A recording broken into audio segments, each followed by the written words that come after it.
an award that is also incredibly important and goes hand in hand with all the great work that we're doing with the Met PGA Foundation. It's the Patriot Award, one of my personal favorites, and this year's winner from the Michael Breed Golf Academy, Mr. Bob Bigonette. Bob, come on up.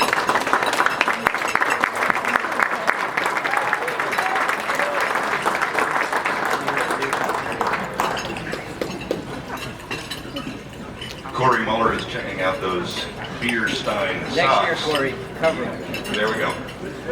Little tip on merchandising from Bigonette. We didn't plan on that. How you doing, Bob? I'm doing great. Congratulations. So, one thing I want to say is I've known Bob for a long time. Very busy guy, great player, great teacher. Lesson book is full and filling up rapidly day in and day out. And you're also filling in for Michael Breed on the radio. You're going above and beyond. But what first inspired you to get involved with Met PGA Hope? Well, I have to admit, I was short on hours, and I showed up at the first training session. We had a Westchester club. So PGA MSR requirements did their job. But what I've learned and experienced from it has changed my life. How? Well, it really gave me a perspective on golf, and I think a lot of times golf pros get themselves a little tied up in where they work, and they get lost in this galaxy of whatever. And when I went there and I saw how grateful and humble these veterans were, for me to just spend some time with them, it really changed my perspective greatly. Well said. Again, you heard it earlier tonight about the importance of the Met PGA Foundation and all the good that initiative is doing, and to see these veterans at Met PGA Hope, more than 800 have graduated through the program. It's inspiring, and we really thank all the folks out there, and certainly tonight especially Bob Bigonette. So thank you for that. Helping these great men and women to learn and enjoy golf is incredible, but it's more than just golf. It's about the relationships you've been able to cultivate, and you've been able to connect with these folks on a different level.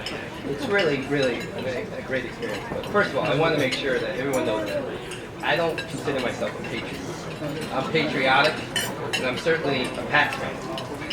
But the men and ladies that sacrifice and put it all on the line for us to have the freedoms of being a golf professional really is way more important than anything else. And we should all be thanking them, because there would be no golf. That's right. Can't say it better than that. You were instrumental, of course, in getting Trump Ferry Point involved as a host site.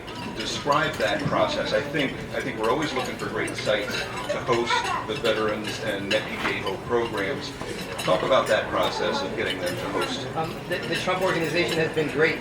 They've really given back to the veterans, and they find it to be a very important thing. I really think it belongs there. It's like the perfect spot for it. Showcase of New York. It's just a wonderful marriage, and I hope it continues. Who gets more out of the program, the veterans or Bob Bigonette? I would say me and any other PGA professional that has gone there, or LPGA professional or volunteer has spent any time with it, would tell you that we're getting more out of it than the veterans are, for sure. That leads right into my next question. What would you say to the folks, and I think we're all in that category, who time is tough? I mean, what do you say to them when they say, I want to get involved, but I just simply don't have the time? Well, it's interesting.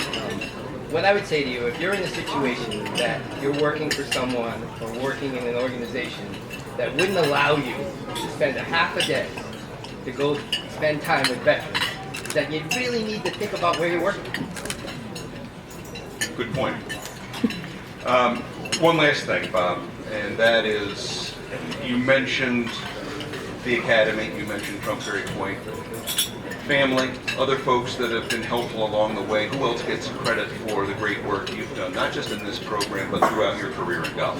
I've been very blessed with mentors I've had my whole life with the game of golf. I would first want to thank my father, recently passed, for telling me to swing fast in case I hit it.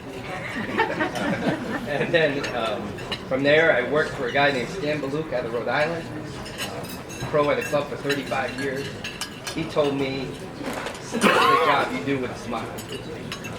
Then I happened to go to a college, Bryant College, and play for a guy named Archie Boulay, one of the greatest characters you could ever meet in your life. And he taught me the art of the 3-hour round and to just get it done. Just get it done. From there, I had the privilege to work for Jack Nicklaus for a few years, and the man was incredible. He was the greatest player ever to play, in my opinion. And he was the humble and grateful man I've ever met in my life. He made me feel at ease every minute I was in his company. And then from there, I ended up working for John Kennedy, who everyone in this world, in this room knows, just a legend. And he taught me, you know, to be curious and always keep on learning. And I've really learned that. And from there, I worked for Mr. Jack Druga of Shinnecock, Maine, at this point. And the best lesson I learned from Jack was do the right thing. If you're ever at a crossroad where you know you're not doing the right thing, take the right road. And I think that was great advice. And then finally now I work for Michael Reed, the mayor of Positive Town. I've heard that. And I really think attitude and effort are the only two things you can control. And I think if you take care of those two, you do all right. You're doing great things. The Patriot Award winner, Bob Bigonette.